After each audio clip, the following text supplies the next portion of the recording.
Oi, gente. Vou conversar com vocês hoje um pouco sobre a entrevista de Haddad ao Jornal Nacional, que é uma entrevista que ficou atrasada, não é porque ele só foi oficializado como candidato do PT mais recentemente e acabaram fazendo essa entrevista posteriormente ao período que tinham sido feitas as primeiras entrevistas. E também vou falar um pouquinho sobre o meu vídeo anterior. Se você chegou agora, o canal é a Nova Máquina do Tempo e eu, André Teixeira Jacobina, converso com vocês sobre política, sobre ciência, sobre filosofia. Tem uma sessão de diálogos com especialistas e toda sexta-feira, não ontem porque eu tive problema com a internet, mas normalmente nas sextas-feiras tem o Filosofia Popular, em que eu discuto filmes e séries do ponto de vista político e filosófico. Ontem eu fiquei sem internet e acabei não podendo fazer upload de vídeos e tal. Pois é. Pois bem. Também quero começar o vídeo falando um pouco sobre alguns questionamentos que eu recebi em relação ao meu vídeo anterior. Foram poucas pessoas, mas mesmo assim eu queria responder.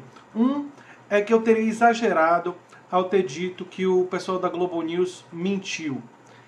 Eu vou reiterar, não, eu não exagerei. Se eu chego para vocês e digo assim, eu admito X, Y, Z, ou eu admito uma série de coisas, mas eu não admito isso, isso aqui. E aí a pessoa na sequência, que ouviu o que eu falei, diz, pô, você não está admitindo nada. Essa fala que veio depois da minha é uma mentira. E isso aconteceu mais de uma vez durante a entrevista do Haddad. Ou seja, Haddad diz, não, eu admito que erros foram cometidos na questão do combate à corrupção.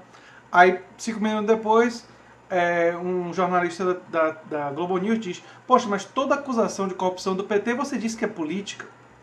Essa fala é uma fala mentirosa. Dizer isso não é exagerar. Se o jornalista da TV Globo tivesse dito algo como um dos pessoas que comentou disse, olha, eu acho que sua admissão não é suficiente, eu acho que a sua admissão não corresponde ao escopo do problema e tal, aí seria uma discussão diferente. Se, por exemplo, tivesse dito em relação aos erros da condução econômica, olha, eu acho que você admitiu esse erro, ok, você admitiu, mas eu acho que isso aqui também foi um erro e você não admitiu isso aqui.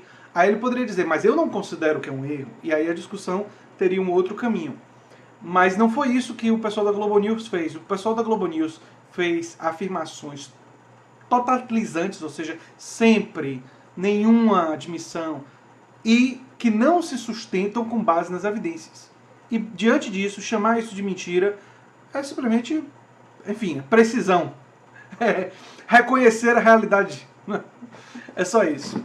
Bem, e eu quero acrescentar que não era necessário mentir para fazer uma entrevista dura com Haddad. Por exemplo, eu já citei algumas vezes aqui um estudo feito pela BBC que mostra que o PT, quando estava na oposição, votava predominantemente como partido de esquerda mesmo, e quando foi para a situação ele oscilava entre centro-esquerda e centro-direita. Uma pergunta seria, Haddad, diante desse estudo, o que explica esse comportamento do PT? Ou seja, colocaria o Haddad na posição de ter que defender, baseado num fato inquestionável, né, de uma realidade objetiva, que o partido oscila conforme oposição e situação. E implicaria nas costas dele que o PT faz oposição sistemática e não programática, ou seja, se opõe a coisas que, na verdade, simplesmente porque estão sendo propostas por partidos contrários ao dele. E que não está se colocando o partido na frente do Brasil. Essa linha argumentativa seria uma linha argumentativa extremamente dura, extremamente difícil para o Haddad responder e baseada em evidências concretas. Então não tenho nada contra entrevistas duras, difíceis, nem um pouco. Agora, entrevistas desonestas como a da Globo News, eu tenho tudo contra. E é bom que isso fique claro. Uma outra coisa, se perguntasse, por exemplo, para Haddad, olha, o PT governou o Brasil durante 14 anos. Não fizeram a reforma da Previdência, a reforma tributária, não mudaram a alíquota sobre o imposto de herança, não colocaram imposto sobre lucros e dividendos. No entanto, agora, você está sugerindo tudo isso aí. Por que nada disso foi feito durante os 14 anos que o PT estava no poder? E aí volta as alianças e volta a situação, oposição-situação. A diferença, que agora eles dão uma oposição. Quer dizer, era uma linha argumentativa dura, difícil, que não foi utilizada. Não sei se por falta de competência ou por falta de interesse em política, porque o pessoal da Globo também tem visões de política muito diferentes das minhas, e eles não talvez achassem que essa seria uma linha argumentativa dura. Eu acho que é, mas enfim. e a linha que eles utilizaram é desonesta e tal, muito complicada. Mas vamos à entrevista do Jornal Nacional. Começaram falando do mensalão e do petrolão e usando a mesma frase do pessoal da Globo News, que o PT não faz autocrítica. Fica com a sensação que o pessoal da Globo se reuniu, Globo News, Globo e tal, né, houve e concordaram com a pauta. Olha, a forma de desconstruir o PT é dizer que o PT não faz autocrítica. Porque, enfim, ficam repetindo isso aí.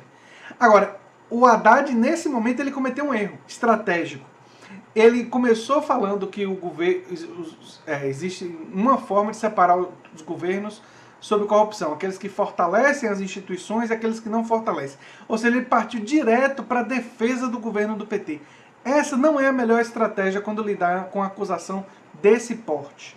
Seria muito mais poderoso se ele tivesse dito, começando logo, desarmando: erramos, nossos mecanismos de controle não chegaram às estatais, muitos das nossas lideranças cometeram atos equivocados, estão pagando por isso, e não fomos apenas nós que erramos, mas nós erramos sim.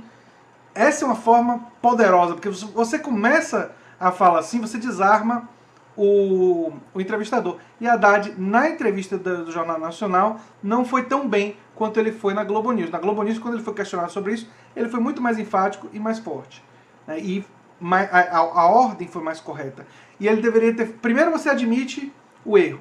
Depois você começa a admissão da explicitação da causa do erro. O que é que causou essa corrupção? Foi o financiamento privado de campanha, foi a relação promíscua entre grandes financiadores e os partidos políticos, inclusive o PT. E aí, por fim, ele falaria os méritos de fortalecer o Partido dos Trabalhadores, fortaleceu a Polícia Federal, o Ministério Público, o Poder Judiciário, e isso fez com que muita coisa fosse descoberta. Ou seja, ele inverteu a ordem.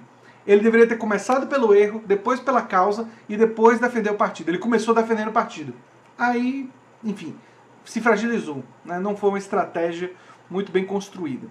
Depois ele falou sobre a questão da delação premiada, que precisa ser revista, porque muita gente diminui a pena fazendo delação premiada, não tem prova nenhuma, na verdade está mentindo para poder escapar. E que tem gente, inclusive, que está desfrutando do seu patrimônio, vivendo em liberdade, que são réu-confessos, quer dizer, pessoas que são corruptos.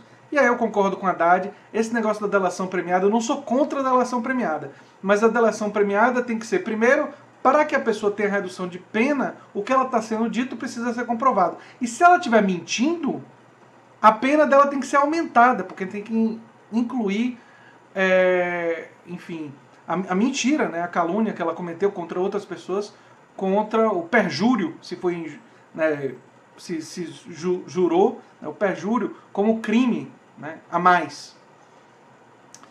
E aí depois ele fala da questão do financiamento das campanhas. Ele o erro estratégico que ele cometeu, ele deveria ter falado isso lá, logo depois de ter admitido o erro, né? Aí o Bonner lembrou que a maioria dos juízes foi indicado pelo PT, e isso realmente, enfim, fragilizou. Ele disse assim, não, mas isso mostra que nós escolhemos sem o viés partidário. Mas aí o Bonner contra-argumentou, mas isso também mostra que o tribunal agiu com isenção. Aí você está falando em conspiração. Aí foi um momento forte do Haddad. Porque o Haddad falou, não estou falando em conspiração, eu nunca falei. Eu estou falando em possíveis erros. E aí, ao falar em possíveis erros, que é inclusive a argumentação que eles usam em relação ao Lula, ele se fortaleceu, porque ele não está acusando o judiciário de ser conspiratório contra o PT. Porque se ele tivesse feito essa acusação, isso seria largamente desmontado pela questão de ter sido o próprio PT que indicou a maior parte do judiciário, claro que não todo o judiciário, não é? Aí ele foi confrontado, como ele foi na Globo News, com as acusações de corrupção, e na Globo News novamente ele se defendeu melhor, talvez porque tivesse mais tempo, né? Mas ele lembrou que o Ministério Público teve 3 anos para fazer essa acusação e resolve fazer a acusação a 10 dias da eleição, que não vai dar tempo dele ser, enfim, inocentado dessas acusações. Então, ele sugere que o Ministério Público está politizando essas acusações.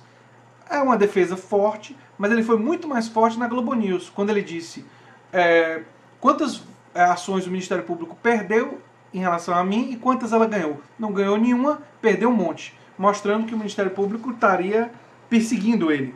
E essa é uma evidência poderosa, né? Toda hora o Ministério Público lança uma acusação e quando vai se averiguar não se encontra nada. Mas no Jornal Nacional ele não usou essa linha, que é uma linha poderosa. Aí eu acho que foi por falta de tempo, não tenho certeza.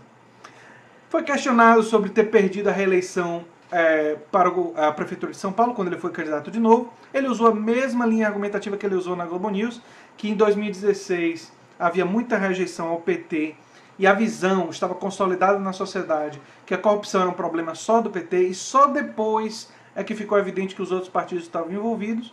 É uma linha argumentativa coerente e que faz sentido quando você olha em nível nacional. O PT teve uma retração em todo o país, então não foi uma questão de São Paulo, foi uma questão do PT, e ele foi pego nessa onda. Então, e quando tentaram dizer que ele não cumpriu promessas de campanha, pegando alguns dados, aí a Haddad foi forte, porque a Haddad lembrou que nós tínhamos mais de 140 metas, muitas nós atingimos 100%, outras nós não atingimos 100%, e um plano de metas que estava não era necessariamente atingir todas 100%, mas tentar fazer o máximo que fosse possível com o tempo que tinha destinado. E quando o Bonner diz, mesmo as metas que atingiram a menos, que houve uma parte da meta atingida, diante do fato de que eram tantas metas, eu acho até que aquele momento ele sai até fortalecido. E aí vem a parte final, com a crise pós-Dilma, né? E aí tem um momento que é perto já do final da entrevista, confronto, né? Que eu não gosto de chamar essas coisas do Jornal Nacional de entrevistas. E vocês vão perceber que o Bonner começa a falar e ele se esquece que é uma entrevista, ou confronto, seja lá o que for, e ele não para de falar. E ele fica falando quase 3 minutos, ou 2 minutos, não sei, mas ele começa a falar e ele vai embora. E aí o tempo termina. É muito interessante porque eu estava olhando ele falando e vendo o tempo. E já vai terminar, olhando o tempo e olhando para ele. E o tempo termina, e aí finalmente ele devolve a palavra para o Haddad. E aí ele tem que dar alguns segundos para o Haddad para não ficar aquela coisa ridícula dele ficou falando 2 minutos, e aí, desculpa, Haddad, eu falei 2 minutos aqui, mas a entrevista acabou e você não pode mais falar mais nada. Seria absolutamente ridículo, seria patético se isso acontecesse. Então, eles romperam um pouco das regras ali, até sumiu a coisa do tempo, né? Ele desaparece por um momento. E aí eles dão pelo menos uns 30 segundos para o Haddad falar alguma coisa. E aí o Haddad usa um pouco antes e usou de novo a fala do Tasso Gereissati do erro do PSDB de ter questionado as eleições e uma série de outros erros que o PSDB teria cometido, que teria lançado o país nessa grande crise institucional e política. Pois bem, isso daí foi esse confronto, entrevista do Haddad no Jornal Nacional. Nós estamos vendo também uma trajetória nas pesquisas de ascensão de Haddad e de queda de Marina. Haddad e Ciro estão estabilizados com 13% na última pesquisa da Datafolha. A gente sabia que Bolsonaro ia crescer depois do atentado, ele foi para 29%, mas não disparou muito não, ficou ali, abaixo dos 30% de intenção. E a Marina, a candidatura da Marina começa a desidratar. Eu acho que os eleitores da Marina, se concordam com a Marina que o problema da eleição, das últimas eleições, tem sido o PT e o PSDB, eu acho que faria muito mais sentido para os eleitores da Marina migrarem para a candidatura Ciro Gomes, e a própria Marina, até 2 semanas antes da eleição, ou na semana da eleição, talvez abrir mão da candidatura e fazer um acordo com o PDT. Muito difícil disso acontecer, mas faria muito mais sentido para ela tentar evitar que o PSDB e que o PT estivessem no segundo turno, porque isso faria jus ao discurso dela. Porque se vocês analisam o discurso da Marina, o discurso da Marina o problema tem sido PT, PSDB, ela é super crítica desses 2 partidos. E ela tem a carta na manga de tentar tirar, apoiando ainda no primeiro turno Ciro Gomes, tirar tanto o PT quanto o PSDB do segundo turno. Ela, se isso continuar, não vai para o segundo turno. Se tiver uma pesquisa posterior que coloque ela com 6% ou com 5%, aí a jogada de mestre para a Marina seria tentar negociar um acordo com o PDT para, ainda no primeiro turno, apoiar Ciro Gomes e tirar da jogada tanto PT quanto o PSDB. Isso eu não acho provável, mas seria uma atitude de muita inteligência política e seria em acordo com o que a Marina já pensa, né? E levaria o PT e o PSDB às raias da loucura. Claro que ela não conseguiria transferir os 6% dela, mas mesmo que ela não transferisse os 6%, se ela transferisse 4% ou 5%, né, vamos supor que ela tenha 7%, ela transfira 5%. E esses 5% provavelmente seriam suficientes para jogar Ciro Gomes para o segundo turno. Mas eu infelizmente não acredito nisso, né? Eu não acredito que tem gente tão esperta assim no grupo da Marina em relação a isso. Claro que isso vai depender muito do curso das eleições, não é? Acho que era isso aí que eu tinha para dizer hoje para vocês na análise do... Eu digo infelizmente não só pelo fato de que eu também sou muito crítico do PT e do PSDB, mas também porque eu gostaria de ter o candidato com a melhor chance de derrotar Bolsonaro no segundo turno. Todas as pesquisas estão apontando que botar Haddad é tipo jogar a moeda para cima e ver o que é que acontece. Que a probabilidade seria baixa, né? Mas até pelo antipetismo. E essas entrevistas, tanto na Globo quanto na Globo News, mostraram o setor antipetista da mídia, né? A mídia bem antipetista. Inclusive tem uma onda agora de gente dizendo que a Globo é esquerdista. Esse pessoal fumou alguma coisa muito forte e está tendo um processo alucinógeno digno de internação. Eu acho que... enfim... É porque as pessoas confundem política econômica com política social.